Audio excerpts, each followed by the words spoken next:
नमस्कार बच्चों, कैसे हैं आप सब। आशा करती हूँ आप सभी अच्छे होंगे, स्वस्थ होंगे, खुश होंगे और अपनी पढ़ाई भी अच्छे से कर रहे होंगे। तो जैसा कि आप सभी जानते हैं, मैं हूँ आपकी हिंदी की अध्यापिका और मैं स्वागत करती हूँ आप सभी का आईसीटी वर्चुअल क्लासरूम में। और आज हम यहाँ पर एकत्रित हुए हैं पढ़ने के लिए क्लास 12th की हिंदी।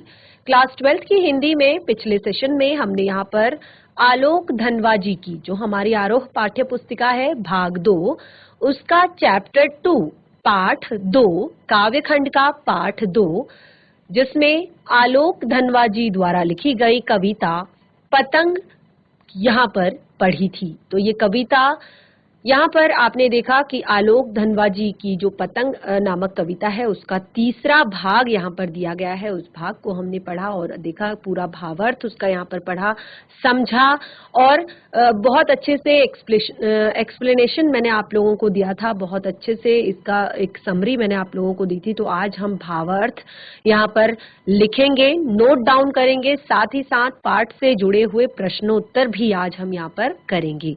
तो बिल्कुल रेडी हो जाइए आप सभी कॉपी और पेन पेंसिल लेकर, क्योंकि जिन बच्चों ने भावार्थ लिखने की कोशिश की है घर पर, वो बहुत अच्छी बात है। जिन्होंने नहीं किया है वो अभी साथ के साथ भावार्थ को नोट डाउन करेंगे और साथ ही प्रश्नों के उत्तर भी अपनी कॉपी में लिखेंगे।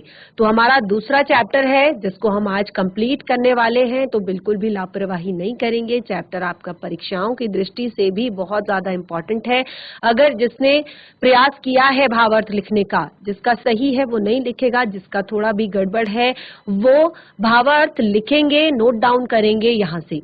तो चलते हैं स्मार्ट बोर्ड की तरफ, शुरू करते हैं अपने आज का सेशन। सभी बच्चे ध्यान पूर्वक पढ़ेंगे और समझने का प्रयास करेंगे। कवि परिचय हमने अपने पिछले सेशन में, यानी कि जब हमने पाठ को शुरू किया था तब हमने पढ़ लिया था। तो ये सारी चीजें आपने उसमें अपनी कॉपी में यहाँ पर नोट डाउन कर ली होंगी। तो यहाँ पे व्याख्या दी गई है, इस पाठ की पूरी व्याख्या दी गई है। तो व्याख्या भी हमने यहाँ पर पढ़ ली थी। अब हम यहाँ पर पाठ से कुछ जो अर्थ है, पाठ का भावार्थ जो है उसको हम करेंगे, पाठ के भावार्थों को हम समझेंगे। तो बिल्कुल आप सभी अपनी कॉपी लेकर रेडी हो जाएंगे, क्योंकि कॉपी में भी नोट डाउन करेंगे साथ ही साथ। तो हमने पढ़ना शुरू किया था यहाँ पर अपनी कविता को, कविता का नाम है पतंग, जो शुरू हुई थी सबसे तेज बौछारें गई, भादो गया सवेरा हुआ, अपनी नई साइकिल तेज चलाते हुए, घंटी बजाते हुए, जोर जोर से, चमकीले इशारों से बुलाते हुए, पतंग उड़ाने वाले बच्चों के उस झुंड को, चमकीले इशारों से बुलाते हुए और आकाश को इतना मुलायम बनाते हुए, खरगोश की आंखों जैसा लाल सवेरा, शरद आया पुलों को पार करता हुआ, कि पतंग ऊपर उड़ सके, दुनिया की सबसे हल्की और रंगीन चीज उड़ सके, दुनिया का सबसे पतला कागज उड़ सके, बांस की पतली कमानी उड़ सके। तो यहाँ हमने अपनी कविता पढ़ी थी। और कविता इस प्रकार आगे की पंक्तियां कि शुरू हो सके सीटियों, किलकारियों और तितलियों की नाजुक दुनिया। कुछ महत्वपूर्ण शब्द अर्थ यहाँ पर दिए गए हैं। जब तक आप शब्द अर्थ नहीं समझते हैं, जब तक आपको शब्दों के अर्थ नहीं समझ में आते, तब तक आप भावार्थ को बहुत अच्छे से नहीं समझ पाते हैं। तो देखिए कुछ महत्वपूर्ण शब्दों के अर्थ, जैसे भादो, भादो शब्द यहाँ पर दिया गया है। तो भादो मास का नाम भी है और भादो अर्थात अंधेरा। शरद, शरद अर्थात शरद ऋतु और उजाला। झुंड अर्थात समूह। इशारों से अर्थात संकेत से, मुलायम, कोमल, रंगीन, रंग बिरंगी, बांस सभी को पता है एक प्रकार की लकड़ी, नाजुक अर्थात कोमल, किलकारी अर्थात खुशी में चिल्लाना।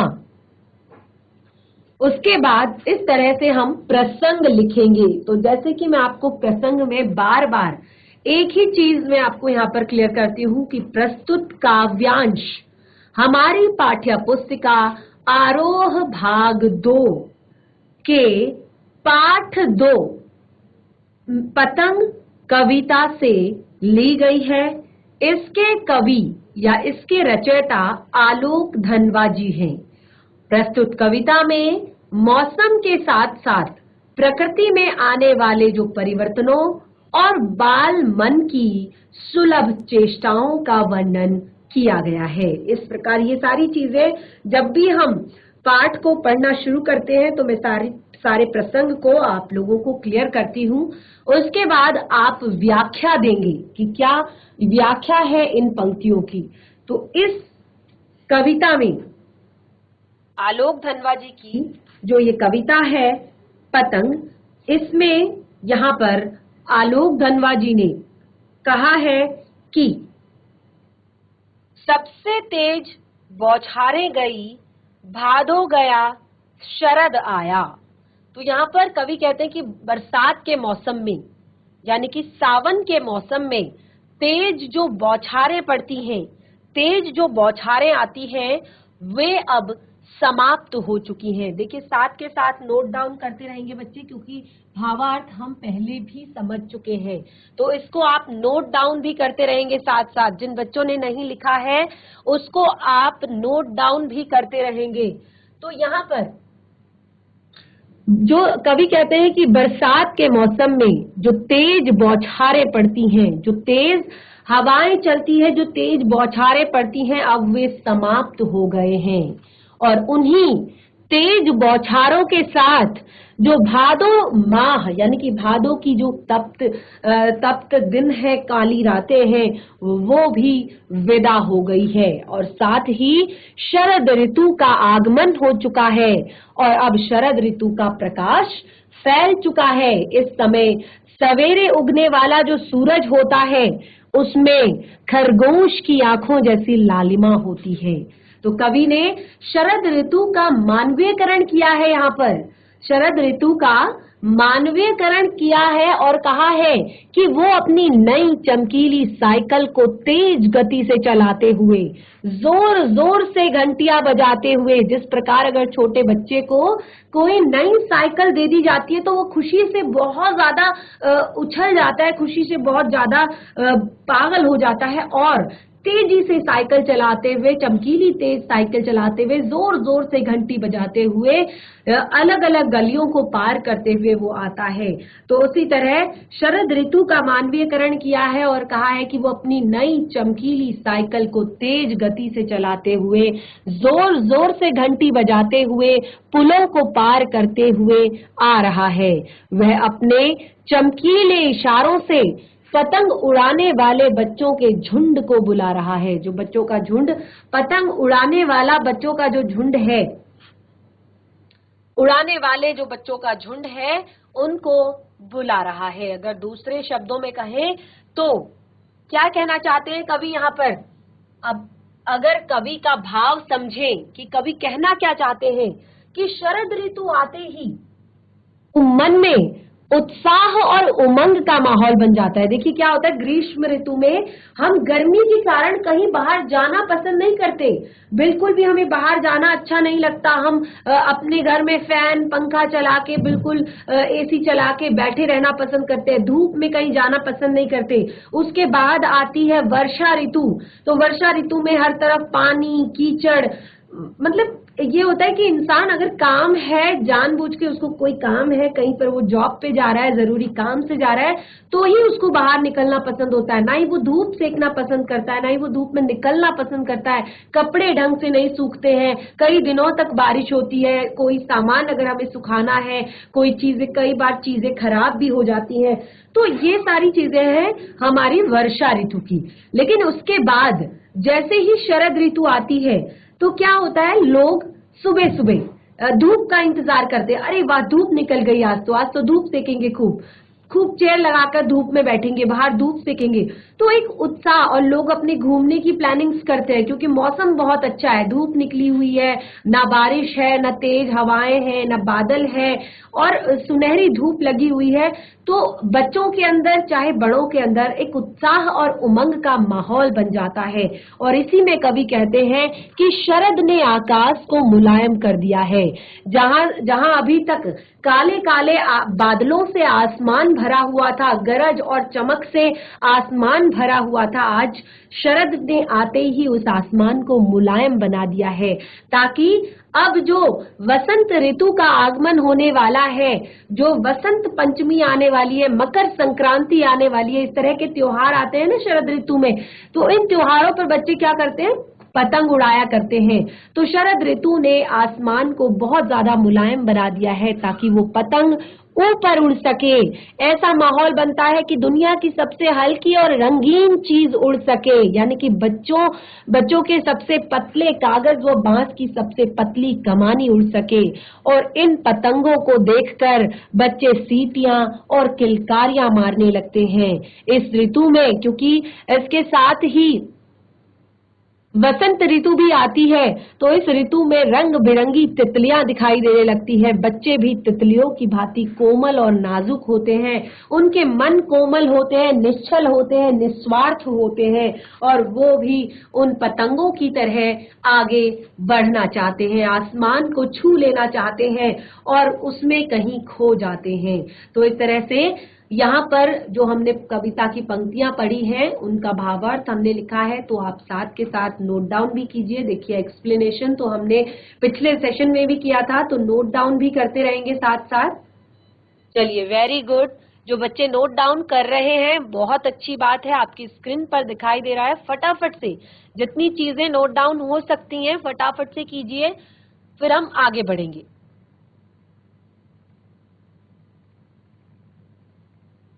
देखिए यहाँ पर हमने कुछ प्रश्न भी दिए हैं, कि शरद ऋतु का आगमन किस प्रकार हुआ, भादो मास के बाद मौसम में क्या परिवर्तन हुआ, पता के बारे में कवि क्या बताता है, पतंग के बारे में कवि क्या बताता है, और बच्चों की दुनिया कैसी होती है। बहुत ही छोटे छोटे, बहुत ही प्यारे प्यारे प्रश्न हैं।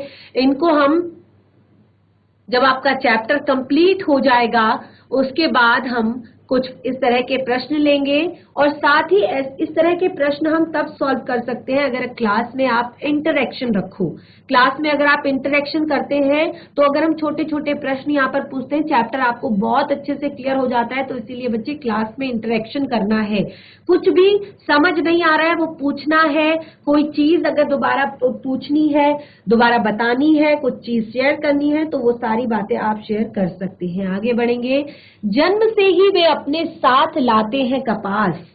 तो बच्चों की बात अब यहाँ पे हो रही है, क्योंकि इस शरद ऋतु में सबसे प्यारा मौसम होता है बच्चों के लिए। जन्म से ही वे अपने साथ लाते हैं कपास, पृथ्वी घूमती हुई आती है उनके बेचैन पैरों के पास। जब वे दौड़ते हैं बेसुध, छतों को भी नरम बनाते हुए, दिशाओं को मृदंग की तरह बजाते हुए, जब वे पैंग भरते हुए चले आते हैं डाल की तरह लचीली वेग से, अक्सर छतों के खतरनाक किनारों तक, उस समय उन्हें गिरने से बचाता है सिर्फ उनके रोमांचित शरीर का संगीत। और पतंगों की धड़कती ऊंचाइयां उन्हें थाम लेती हैं महज एक धागे के सहारे। तो यहाँ पर भी कुछ कठिन शब्दों के अर्थ दिए गए हैं, जैसे कि कपास। तो कपास यहाँ पर जो शब्द है, जो कपास शब्द यहाँ पर प्रयोग किया गया है, ये कपास शब्द का प्रयोग एक नरम अनुभूति, एक सॉफ्टनेस की अनुभूति के लिए किया है, कि एक नरम अनुभूति हो सके। कपास, और कपास का अर्थ आप सभी को पता है रुई होता है। जिस तरह से रुई बहुत ज्यादा कोमल होती है, बहुत ज्यादा नरम होती है, तो उसी नरम अनुभूति को यहाँ पर समझाने के लिए कपास शब्द का प्रयोग किया गया है।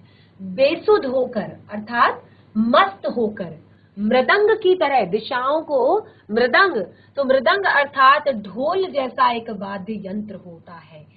यहाँ से पैग भरना, पैंग भरना लिखा हुआ है ना, जब वो पैंग भरते हुए चले आते हैं, पैंग भरना अर्थात झूला झूलना, डाल अर्थात शाखा, लचीला वेग, क्या यहाँ पर कहा है कि जब ताल की तरह लचीले वेग से अक्सर, लचीला वेग अर्थात ऐसी लचीली गति, अक्सर अर्थात प्रायः, रोमांचित अर्थात पुलकित, महज अर्थात केवल और सिर्फ। प्रसंग बिल्कुल सेम होगा कि प्रस्तुत काव्यांश हमारी आरोह पाठ्य पुस्तिका में संकलित कविता पतंग से लिया गया है। इस कविता के रचयिता आलोक धनवा जी हैं। इसमें प्रकृति में आने वाले परिवर्तनों और बाल मन की सुलभ चेष्टाओं का सजीव चित्रण किया है। इस तरह से आप लिखेंगे। व्याख्या, व्याख्या में अब यहाँ पर आगे क्या कहा गया है कि जन्म से ही वे अपने साथ लाते हैं कपास। तो कवि कहते हैं कि बच्चों के जो शरीर होते हैं वो बेहद ही कोमल होते हैं, मानो ऐसा है कि वे कपास की नरमी, लोच अर्थात लचीलापन लेकर ही पैदा हुए हों। उनकी कोमलता को स्पर्श करने के लिए धरती भी लालायित रहती है, यानी कि बच्चों का जो प्रेम होता है उसको पाने के लिए ऐसा लगता है कि धरती भी लालायित है, धरती भी उत्साहित है। और उनके बेचैन पैरों के पास, बेचैन पैर यानी कि जो अभी बिल्कुल चलायमान है, स्थिर नहीं है, कभी इधर दौड़ते हैं कभी उधर दौड़ते हैं, कभी उनके अंदर कोई और खलबली है, कभी उनके अंदर कुछ और खलबली है। तो ऐसे बेचैन पैरों के पास ऐसा लगता है कि पृथ्वी भी चली आती है जब वे मस्त होकर दौड़ते हैं।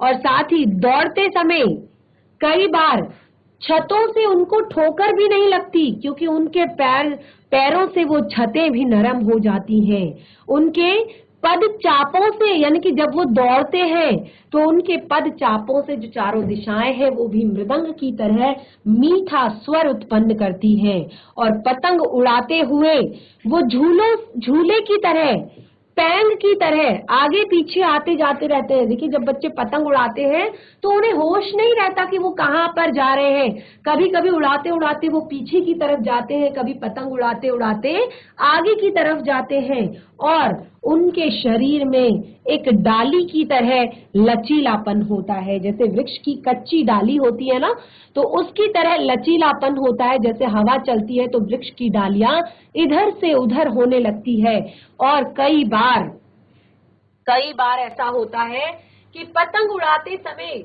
वे छतों के खतरनाक किनारों तक आ जाते हैं। कई बार ऐसा होता है कि वो पतंग उड़ाते उड़ाते छतों के खतरनाक किनारों तक आ जाते हैं और वहां पर उस समय कोई उन्हें बचाने नहीं आता, बल्कि उनके शरीर का जो रोमांचित संगीत है, जो उत्साहित करने वाला जो उनके शरीर का संगीत है, वही उन्हें बचाता है। खेल के रोमांच के सहारे वे खतरनाक जगहों पर पहुंच जाते हैं, लेकिन उस समय भी उनका सारा ध्यान कहाँ पर रहता है?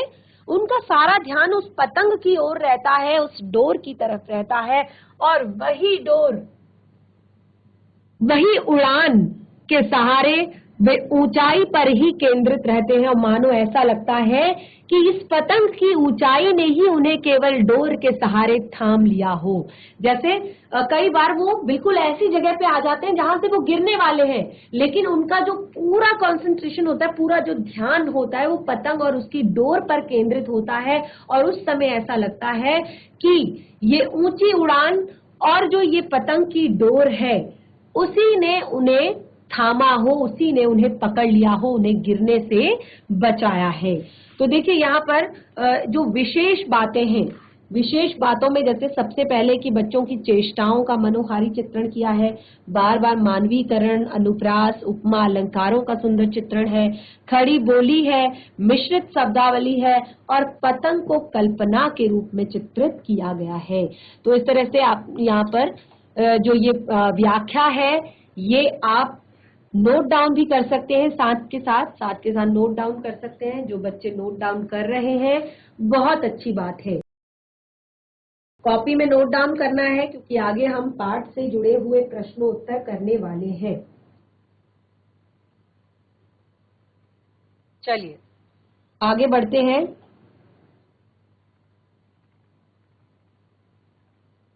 पतंग के साथ साथ वे भी उड़ रहे हैं अपने रंध्रों के सहारे।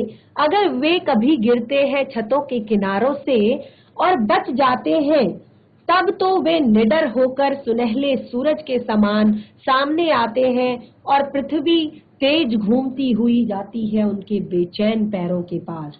तो कुछ शब्दार्थ यहाँ पर है। रंध्रों अर्थात सुराखों, जो रोम छिद्र होते हैं। सुनहले सूरज अर्थात सुनहरा सूर्य। और प्रसंग बिल्कुल सेम होगा। व्याख्या में हम कहेंगे कि कवि कहते हैं आकाश में अपनी उड़ती हुई पतंगों को देखकर बच्चों के मन भी उड़ रहे हैं, उनके शरीर के रोए भी संगीत उत्पन्न कर रहे हैं। यानी कि जब हम कभी भी एक्साइटमेंट में होते हैं ना, या फिर हम डरे हुए होते हैं या एक्साइटेड होते हैं, बहुत ज्यादा उत्साहित होते हैं किसी चीज के लिए, तो क्या होता है कि हमारे शरीर के, आपने देखा होगा, रोए खड़े हो जाते हैं। हम कहते हैं ना रोंगटे खड़े हो गए, तो बहुत ज्यादा एक्साइटमेंट में। तो जब बच्चे पतंग उड़ा रहे होते हैं तो उस टाइम पे उनके जो रोए होते हैं, उनके जो रोम छिद्र होते हैं, वो भी बिल्कुल, वो भी क्या हो जाते हैं, संगीत उत्पन्न करने लगते हैं। यानी कि उनको खुद को भी लगता है जैसे वो उड़ रहे हैं। और कभी कभी कभार वो जब छतों के खतरनाक किनारों से गिर जाते हैं, यानी कि गिर रहे होते, कई बार ऐसा होता है साइड में आ जाते हैं बिल्कुल और बिल्कुल लटक जाते हैं। तो ऐसे में अपने लचीलेपन के कारण, क्योंकि लचीलापन यानी कि वो डोलते रहते हैं, कभी आगे जाते हैं, कभी पीछे जाते हैं, कभी दाएं जाते हैं, कभी बाएं जाते हैं, तो वो अपने लचीलेपन के कारण उस समय भी उनके मन का भय समाप्त हो जाता है।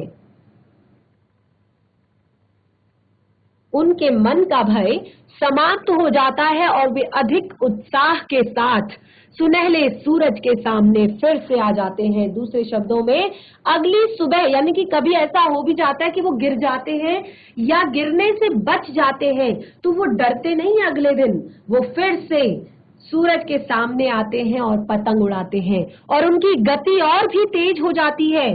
पृथ्वी तेज गति से उनके बेचैन पैरों के पास आती है। यानी कि पृथ्वी भी उनको उनके एक्साइटमेंट को देखकर, उनके उत्साह को देखकर ऐसा लगता है घूमती हुई जैसे उनके बेचैन पैरों के पास आ रही हो।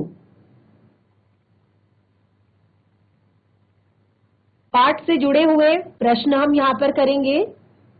चैप्टर हमारा कंप्लीट हो चुका है और हमने भावार्थ के साथ क्लियर भी उसको कर लिया है। तो आप सभी ने नोट डाउन भी कर लिया होगा, जिसने नहीं किया है वो घर पर कर ले। पहला प्रश्न है हमारा, कविता से सबसे तेज बौछारें गई भादो गया के बाद प्रकृति में जो परिवर्तन दिखाया गया है, प्रकृति में जो परिवर्तन दिखाया गया है उसका वर्णन अपने शब्दों में करें। तेज बौछारों के साथ भादों के बीत जाने के बाद प्राकृतिक दृश्यों के चित्रण पतंग कविता के आधार पर अपने शब्दों में कीजिए। तो देखिए यहाँ पर दो तरह से इस प्रश्न को दिया गया है। तो इसमें आपने वर्णन करना है कि प्रकृति में जो जो परिवर्तन आए हैं। जब आप आगे हम सैंपल पेपर सॉल्व करेंगे तो आप उसमें देखेंगे कि ये वाला प्रश्न आपके बार बार रिपीट हुआ है, बार बार आपका ये सब प्रश्न रिपीट हुआ है कि जब शरद ऋतु आती है तो प्रकृति में क्या क्या परिवर्तन होते हैं, उन परिवर्तनों को बताइए। तो ये आपको बहुत अच्छे से याद करना है। तो यहाँ पे इस कविता में प्राकृतिक वातावरण का सुंदर चित्रण किया है, क्योंकि भादो मास में तेज वर्षा होती है, इसमें बौछारें पड़ती हैं और बौछारों के समाप्त होने के बाद शरद ऋतु आती है और मौसम खुल जाता है। प्रकृति में निम्नलिखित परिवर्तन दिखाई देते हैं, जैसे जो सवेरे का सूरज होता है वो खरगोश की आंखों के समान लाल दिखाई पड़ता है, क्योंकि आसमान साफ है। जब सूरज निकलता है तो उसकी जो किरणें होती हैं वो अपनी लालिमा चारों ओर बिखेर देती है। शरद ऋतु के आगमन पर जो उमस होती है, भादों के महीने में बहुत ज्यादा उमस होती है, क्योंकि गर्मी के बाद की वर्षा है तो उमस बहुत ज्यादा होती है, वो समाप्त हो जाती है और ऐसा लगता है कि शरद अपनी साइकिल को तेज गति से चलाता हुआ आ रहा हो। प्रकृति का जो वातावरण होता है, क्योंकि बहुत तेज वर्षा होती है, गर्मी में जो जितनी मई जून के महीने की जो जितनी धूल होती है, धक्कड़ होती है, गंदगी होती है, और वो सारी की सारी साफ हो जाती है बारिश होने के बाद। तो वातावरण ऐसा लगता है मानो साफ धुला हुआ हो, क्योंकि वर्षा के बाद चारों तरफ हरियाली भी होती है और तभी शरद ऋतु का आगमन भी हो रहा होता है। तो वातावरण साफ साफ और धुला धुला प्रतीत होता है। धूप चमकीली होती है, सुहावनी होती है, सबको अच्छी लगने वाली होती है और फूलों पर भी तितलियां मंडरा रही होती हैं। तो इस तरह से आप भी, बहुत ही आसान प्रश्न है, बहुत ही इजी है, आप स्वयं से भी इस प्रश्न का उत्तर लिख सकते हैं। अगर नोट डाउन कर रहे हैं तो फटाफट से नोट डाउन भी कीजिए। अगला प्रश्न है, सोचकर बताएं कि पतंग के लिए सबसे हल्की और रंगीन चीज, सबसे पतला और सबसे पतला कागज, वो सबसे पतली कमानी विशेषणों का प्रयोग क्यों किया गया है? तो ये बहुत ही कॉमन सी बात है, बहुत ही सामान्य सी एक बात है कि सोचकर आपको बताना है। अभी आप क्लास 12th में हैं, काफी सारी पतंगे आपने अभी तक उड़ा ली होंगी। आप क्लास 12th में हैं, जब भी छुट्टियां होती हैं, मकर संक्रांति होती है, वसंत पंचमी होती है, या बच्चों का तो शौक ही होता है पतंग उड़ाना, वो कभी भी पतंग उड़ा लेते हैं। तो यहाँ पर आप सोचकर भी लिख सकते हैं, नहीं तो हमने भी प्रश्न का उत्तर दिया है कि कवि ने पतंग के लिए सबसे हल्की और रंगीन चीज, सबसे पतला कागज, वो सबसे पतली कमानी जैसे विशेषणों का प्रयोग हम इसलिए किया है क्योंकि यहाँ पर इसके माध्यम से, सबसे पहले तो आप पतंग के बारे में लिखेंगे, उसके बाद बताएंगे कि यहाँ पर पतंग के माध्यम से बाल सुलभ चेष्टाओं को बताना चाहा है। बच्चे हल्के होते हैं, यानी कि उनका जो मन होता है उसमें कोई भार नहीं होता, वो उनका जो मन है वो बहुत ज्यादा कोमल होता है, निश्चल होता है, निष्पाप होता है, वो किसी के लिए बुरा नहीं सोचते, कभी भी कोई छल कपट उनके मन में नहीं होता, कभी भी वो सच और झूठ के फेर में नहीं पड़ते। जो उनको अच्छा लगता है, साफ लगता है, सही लगता है, वो हमेशा बोलते हैं। इसी तरह से पतंगे भी रंग बिरंगी होती हैं, हल्की होती हैं, और बच्चों की जो कल्पनाएं होती हैं, जैसे इंसान होता है वो हमेशा अपनी कल्पनाओं में भी वही चीजें सोचता है जिसकी उसको नीड होती है। अरे यार ये हो जाता, वो हो जाता, लेकिन बच्चों की जो कल्पनाएं होती हैं वो भी बहुत ज्यादा रंगीन होती हैं। अगर आप उनकी इमेजिनेशन देखोगे ना, छोटे बच्चों की, अभी आप क्लास 12th में हैं, काफी समझदार अभी आप हो जाते हैं, लेकिन आप छोटे छोटे बच्चों की, जो अभी LKG, UKG, 1st, 2nd, 3rd, 4th, 5th तक के बच्चों में, 5th तक के, 6th तक के बच्चों को आप देखोगे, उनकी इमेजिनेशन इतनी प्यारी होती है, इतनी कलरफुल होती है, इतनी रंगीन होती है, आप सुनोगे आप खुश हो जाओगे, आपका मन खुश हो जाएगा। और इसी तरह से वे आकाश में दूर तक जाती है। जिस तरह से पतंगे रंग बिरंगी होती हैं, हल्की होती हैं, वो बहुत आगे तक चली जाती है आकाश में, इसी तरह से बच्चों की कल्पनाएं और बच्चों के मन भी बहुत ज्यादा रंगीन और कोमल होते हैं, और वो भी बहुत दूर की सोच लेते हैं। इसीलिए कवि ने इन विशेषणों का प्रयोग करके अपने पाठकों का, यानी कि आप लोगों का ध्यान वो आकर्षित करना चाहता है। बिंबों को स्पष्ट कीजिए, ये तो आपके लिए होमवर्क है, क्योंकि जब आप भावार्थ लिखेंगे तो इसको आपने स्पष्ट करना ही है। साथ ही देखिए यहाँ पर जो बिंब दिए गए हैं वो है तेज बौछारें जैसी। तो तेज बौछारें एक गतिशील दृश्य है, सवेरा हुआ स्थिर दृश्य बिंब है, खरगोश की आंखों का जैसा लाल सवेरा स्थिर दृश्य बिंब है, पुलों को पार करता हुआ गतिशील है। तो देखिए साइकिल चलाता हुआ गतिशील है, घंटी बजाते हुए श्रव्य बिंब है। तो इसी तरह से आपको आगे छांटना है और आगे आपको लिखना है। अगला प्रश्न है, जन्म से ही वे अपने साथ लाते हैं कपास। जन्म से ही वे अपने साथ लाते हैं कपास के बारे में सोचे कि कपास से बच्चों का क्या संबंध बन सकता है। देखिए कपास से बच्चों का क्या संबंध बन सकता है, तो बहुत ही ज्यादा इजी है कि कपास व बच्चों के मध्य एक गहरा संबंध है। कैसा संबंध? कि कपास हल्की होती है, मुलायम होती है, गद्देदार होती है और चोट सहने में सक्षम होती है। बिल्कुल इसी तरह से कपास भी निर्मल और निश्चल होती है। तो बच्चे भी कोमल होते हैं, निश्चल होते हैं, साथ ही उनमें चोट सहने की क्षमता भी होती है। अगर हमें थोड़ी सी चोट लग जाए तो हम बहुत परेशान हो जाते हैं, लेकिन बच्चे कितनी भी गहरी चोट हो उसको ढक लेंगे और फटाफट फिर से दौड़ने लग जाएंगे। आपने देखा होगा छोटे बच्चों को, कहीं उनके घुटने पे चोट लगी होती है, कहीं उनके हाथों पे चोट लगी होती है, किसी के सर में चोट लगी होती है, फिर भी वो खेलने के लिए तैयार रहते हैं। वो कभी भी रेस्ट नहीं करना चाहते, वो खेलने के लिए तैयार रहते हैं, क्योंकि उनका शरीर जो है भगवान ने हल्का व मुलायम बनाया है। क्योंकि उनको भी पता है कि बच्चे बहुत नाजुक हैं, कोमल है, इन्हें चोट लग सकती है, तो उन्होंने उन्हें उस दर्द को सहने की शक्ति भी दी है। तो कपास बच्चों की कोमल भावनाओं और उनकी मासूमियत का प्रतीक यहाँ पर बताया है। इसीलिए कपास को बच्चों के साथ उसका संबंध बताया है। पतंगों के साथ साथ वे भी उड़ रहे हैं, तो बच्चों का उड़ना कैसा संबंध है, कैसा संबंध बनाता है, तो ये प्रश्न और साथ ही आगे के हमारे जो भी प्रश्न यहाँ पर शेष रहते हैं, ये प्रश्न, ये सब आपके लिए होमवर्क है। आप इन प्रश्नों को कोशिश करेंगे करने की, अपनी कॉपी में नोट डाउन करेंगे सारे प्रश्नों को, और साथ ही जिन बच्चों ने भावार्थ नहीं लिखा है वो भी भावार्थ को लिखेंगे।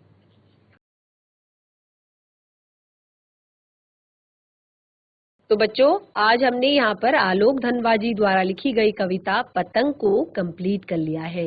इससे हमने भावार्थ भी इसका लिख लिया है, साथ में पाठ से जुड़े हुए कठिन शब्दों के अर्थ भी हमने लिख लिए हैं, और पाठ के में दिए गए प्रश्नों के उत्तर भी हमने यहाँ पर लगभग कर लिए हैं। बहुत ही ज्यादा इजी है। अगर आप चैप्टर को घर पर रिवाइज करेंगे, भावार्थ अगर एक बार लिख लेंगे, तो बहुत ही ज्यादा इजी आपके लिए होने वाला है चैप्टर। तो जरूर अपने दोनों चैप्टर्स, जो हमने पाठ 1 यहाँ पर पढ़ा था और पाठ 2, आप दोनों चैप्टर्स को अपनी कॉपी में काम कर लें, भावार्थ लिख लें, प्रश्नोत्तर कर लें।